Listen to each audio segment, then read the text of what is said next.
Good evening once again, and welcome to Cafe 10. This is Raquel, and I want to share with you the 3Ds of disappointment. I know I did a video previously on this, but I want to help. I want to make sure that I can get some things clear because there's been some new revelation about how to handle, how to respond, or how to react. More than anything, how to respond to the things that cause and bring disappointment. And I want to share with you the 3Ds of uh, of um, of trauma. Actually, not of disappointment, but of trauma.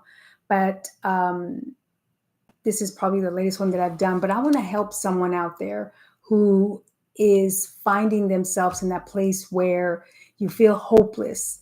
The whole vision of Woman to Women is to reach as many women who are in that place of lost hope and help you come back to a place of hope, of dreaming, of healing, etc. And we have found that, of course, when we face things that have just broken us and brought us through trauma, really is what it is. And if we don't deal with it properly, then we will come into a place where we will just put ourselves on neutral and just kind of cruise through life, missing out on so many blessings that God has for us.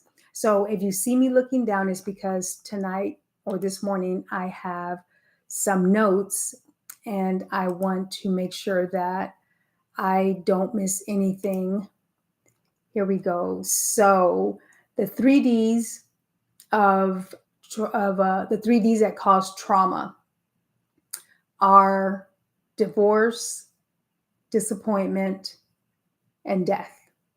Somewhere within those that one of those categories, um, you will find an experience that you've been impacted by, or the traumatic experiences is what I'm trying to say. Um, and in our lifetime, we're all going to, if we haven't done so yet, face at least one of them. Even on the divorce part, even if you never marry, you may never experience a divorce, obviously, but you may experience a breakup. You will experience the hurt that comes with that. And if you've been in a long-term relationship and there's a breakup, it's pretty much the same emotions that you experience when you go through a divorce. But I want to, like I mentioned, want to help someone prayerfully take you from a place of despair to a place of hope again. So, as I mentioned, death, disappointment, and divorce are the cause of trauma. And within those categories, you will find that whatever you face, it fits in that. The important thing is naturally our reaction to that is anger, sadness, sometimes void if it's the loss of a loved one. You feel empty. There's the negative emotions that come with which is the way our body, our heart, our mind responds to the disappointment or the divorce or the death that we experience. But I want to share with you tonight or this morning what we should do more from the side of a response versus a reaction, or just kind of settling with the negative emotions, that we can actually respond in a way that will help you come out on the other side of this whole, complete, healed, and not experiencing or living a life of bitterness. Because when we just settle with the reaction, the negative reaction of the trauma, then there's some negative effects that take place. And studies have shown that when we go through traumatic experiences and we don't get the proper healing and we're not made whole again, where what happens is that it begins to affect us physically, and our health is affected because those emotions have not been dealt with and gone from a negative into a place of positive, which at the end is really healing. A lot of what you'll hear on this channel is how God actually brought me. So a lot of what I'm sharing is how God brought me and led me from a place of despair and hopelessness. Now, I never got to a place where I was totally, where I was completely zero hope. If it was a little hope, I always, by the grace of God, had some hope for a better tomorrow, for a better outcome, versus staying in a place of the despair and the disappointment and the hurt. And instead of staying in that place of darkness, I really fought to hold on to the promise that God had, and that was to help me through the process. So our response, our immediate response should be, and again, this is not to ignore the emotion behind it, because that's one of the mistakes that we do make when we're hurt, when someone disappoints us, whenever we face trauma. One of the first things we want to do, and I remember feeling that way, is you sort of want to go into this dark place and hide. And that's a natural response. If you didn't feel anything, then that would not be normal. So it's natural and normal for us to hurt and to feel like, man, we just cannot get up from this. I'm just not going to make it. Yes, those things are natural and those are normal. If you didn't feel it, then it wouldn't be. And then there would be something wrong if you didn't experience that. But what I'm speaking to is my response in spite of the emotion that's behind it. So our response should be, I'm going to give you at least three. The first thing is to immediately begin to seek healing, to seek a way to heal that wound, no matter how deep it is. And because there are some things that we experience in life, and I know I've experienced in life where I felt that there was no way. I could not see a light at the end of the tunnel. But yet deep down inside of me, I knew that there had to be a way. I just couldn't see it. Not my natural eyes, not based on what was going on around me. I could not see it. The second thing is decide that you are going to forgive. This is one of the most challenging places to position ourselves, especially in a case of, say, divorce, someone that involves another person, and another person that had a part of your heart that requires forgiveness. In most of these situations, they do. But I'm going to use an example as divorce, because I've experienced all three: disappointment in different areas. I've experienced death, but I'm going to share how, as an example, the divorce piece of it, how I felt, and it's probably the same way any and every other woman has felt when they have faced divorce or breakup from a long-term relationship, where you feel like you want to go and hide. You feel like I did. I felt like I had fallen into a dark pit and I couldn't see my way out. And the more I looked for that light at the end of the tunnel, the further and further I could see a light, but it was way far, and I did not see how I was going to come out of that, because that's how much it hurt as I was going through that divorce. And I had two young daughters that I was having to raise that needed from me. So I had to get up every morning and go. But I had to make a decision that, in spite of that place of hurt and that place of despair, that I made up my mind that I was going to seek to be healed, and that I made up my mind that I was going to forgive. Now, it wasn't easy. It wasn't easy for me just to decide one day, well, I'm just going to go ahead and forgive. No, it wasn't. I did not. That was not my idea, my initial idea. But it was God who definitely dealt with me and let me know that I almost didn't have a choice. But for me, it wasn't like I experienced and I responded negatively and with those emotions that I just said, well, I'm just going to go ahead and forgive and everything is going to be good, great, fine, and dandy. No way. That was very hard, because the thing about forgiving is that we feel that the other person is getting off scot-free, and God showed me otherwise. And that's in other teachings and in the plan that I have to help. But the first thing is, seek healing as quickly as you can, and make up in your mind and in your heart that you are going to forgive. And then the third part to this is to seek spiritual, godly spiritual counsel through prayer and through scripture. Now, your counsel can look different than mine. I did not necessarily sit down with a spiritual counselor, or I didn't sit down with counseling sessions. Um, I might have probably taken the hardest way, and only because that's just the way it was for me, where I personally decided that every single day I was going to pray and ask God to help me. And when I got to the place where I actually had words to my emotions, because a lot of the times I was praying and I was praying in silence, just crying, because that's just how bad and how deep the hurt was. But I had my sister who I was able to talk to, but I can't say that during this time that I had someone that I sat down with and they counseled me and we talked. No, but I did make up my mind that I was going to pray the best way that I could. If it was just, Lord, help me, and that I was going to read scripture, and everything that I read had to do, and it was related to the pain that I had.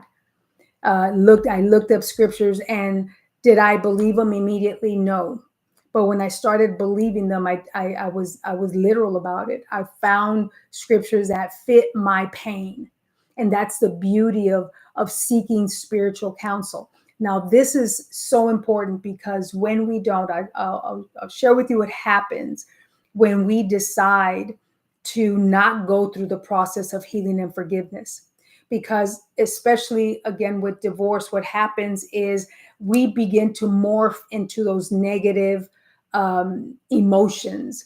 So, where there's anger, where there's disappointment, we begin to shove those deep into our soul, and they're planted there. And if we immediately move from a place of hurt, but again, divorce, from a relationship that was broken into another relationship, then as you hear it being told, we take that with us. And it is in that second relationship that you want to overcome, and you don't understand what's happening. Well, because the last issues that were faced, the traumatic, the emotions that you faced, you did not go through the process. So then when that second relationship doesn't work, then all of a sudden we begin to take on the words, and begin to call things out, such as, well, every man is a liar, or no one is going to want me anymore, and I am no longer good enough, and we begin to morph into that. And that's exactly what the root of divorce is. It brings there's death in that, and the death to that means it's intended to take us out as women, to take us out from our position that God has ordained us to be in. And we never tap into our divine purpose. We don't tap into our identity, because of the trauma that we face, and the way we responded to it, or when we didn't respond. It matters on the other side. So if all I do is go through the crying phases, and I believe that the lie that time heals all wounds, there is no truth to that. Time makes a difference if you're working and you're moving through the process that God would have you, which is a process of healing and forgiveness. But if there is no process, and you're thinking that, well, now 6 months pass, a year pass, naturally we're going to feel better, because you no longer are in that place of the impact. But that doesn't mean that you're healed. If there is not a why, and you don't understand the process, or you don't understand what happened, then chances are that you haven't been through a process. You just relied on time to go by. And those things become deeper and deeper. So this is the reason why, as women, we begin to see man from the wrong side. We begin to see men, and it kind of develops in us a disrespect for the people, and for the people that have hurt us, the people that have offended us, and then we generalize it. So it grows and it gets bigger and bigger when we don't deal and go through that process. So the sooner we go through the process of healing and the process of forgiveness. Now, healing and forgiveness are parallel, and they work, yet they work together. If you don't heal, you can't forgive. And if you don't forgive, you can't heal. So if, and I'll give you an example as to what that looks like. If for some reason you're triggered somehow, or you come across your ex and your stomach just knots up, chances are you still have some time to go in your process. So my suggestion to you is to complete the process. If you are feeling hopeless, everything else looks good. Maybe you did meet somebody who is just wonderful and they love you, but you deep down inside of you, you can't completely let some walls down. Maybe it has to do with a job. You went from one job where you had a bad experience and you went to another and you never dealt with the pain. Maybe they let you go unfairly. Whatever trauma you experience that you are aware of, then it is, and you find yourself where, wait a minute, I've achieved this, and I've done well in that, and I'm well decorated because I've achieved so much in my career, in my relationships. Why do I not feel fulfilled? That's because you haven't completed a process of something that has offended you, something that has caused and brought you trauma. And this, of course, in some cases goes as far back as childhood and all. And those may require professional counseling to really sit with somebody. But still, if at any place that you are feeling that it's just not right, there has to be more. There's something that you have not dealt with yet. And it's time to do that, because somewhere along the way you've lost hope. Because there's no way to be in a place of despair and have hope, or because it means the same thing, but there's no way that you can be in the place where you have achieved so much and not have hope, and be feeling hopeless, be feeling in a place of despair, and you can no longer dream. You can no longer find yourself doing anything else because you can't see beyond from where you are. And that's one of the things that trauma does to us, is that it blinds us from our future. And if we're raising children, guess what? We can't effectively pour into them. We can't effectively raise children that are going to be emotionally strong and productive, because we're nurturing our children from a place of hurt. And it's the same with our relationships. We're trying to nurture a marriage and a relationship with this man who is just wonderful, but we can't. So there's always a friction. There's always a sense of a battle. And those emotions are true. It is that woman that God has placed in you. It is that person, that your true identity that's trying to find its way out, that it has been undercover for so long. And it's trying to make its way through all of the deep roots of the trauma that you experienced. Well, today or tonight, you can make up your mind and say, no more. No more will I allow this. Lord, I decide, and I'm making a decision that I want to heal. I'm making a decision that if there's someone I need to forgive, I want to forgive them. Show me how to do that. Let that be your prayer, so that you can go on and be the woman that God has called you to be. Every single woman, whether we believe it or not, all of us have a divine purpose given by God. None of us are left out. He made us with a divine purpose and a divine destiny.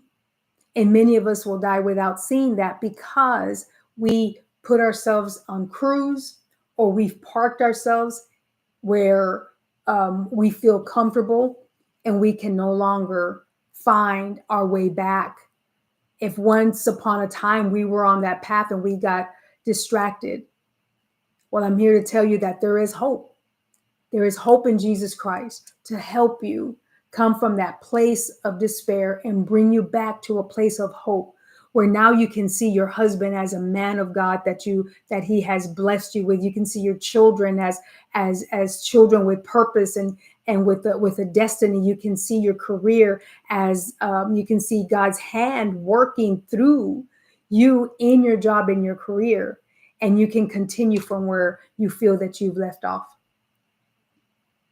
But you've got to make that decision. I'll share with you a scripture that blessed me. There were many, but this one really blessed me during the time that when I came across it, and it's in Psalms 126:5. It says, "Those who sow their tears as seeds will reap a harvest with joyful shouts of glee." This one here is the TPT. Yeah, the TPT version.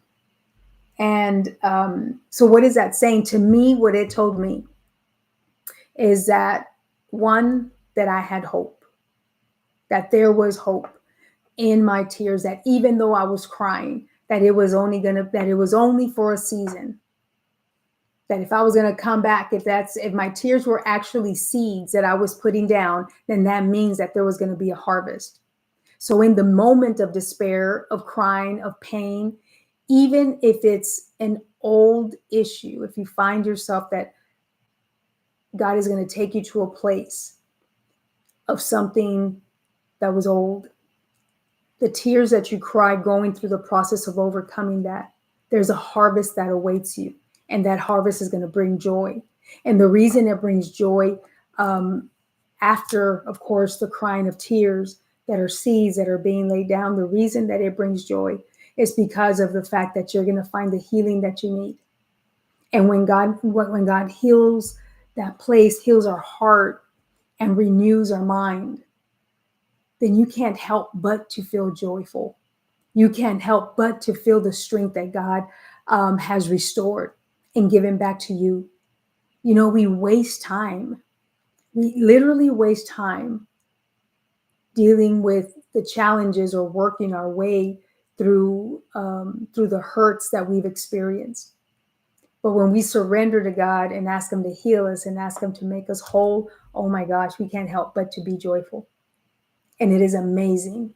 There is no other place that you'll want to be except to be in the presence of God, because you know that in that time, in the moments of prayer, He will give you the strength that you need to make it through the process. He'll show you the people that we are to forgive. He'll give you the heart to forgive. And also He will heal, which means that place that is empty because of that hurt, because of the trauma, the places that are empty and void, He begins to fill them. And once you complete that process, it's amazing. There's nothing else like it. So I wanted to share with you tonight the 3 Ds, just to remind you again. I've done a teaching on this before, but I just want you to know that in the midst of that, there is definitely hope, and the hope is in Jesus Christ. So I hope that you were blessed by that, and I will see you again on next week. God bless you.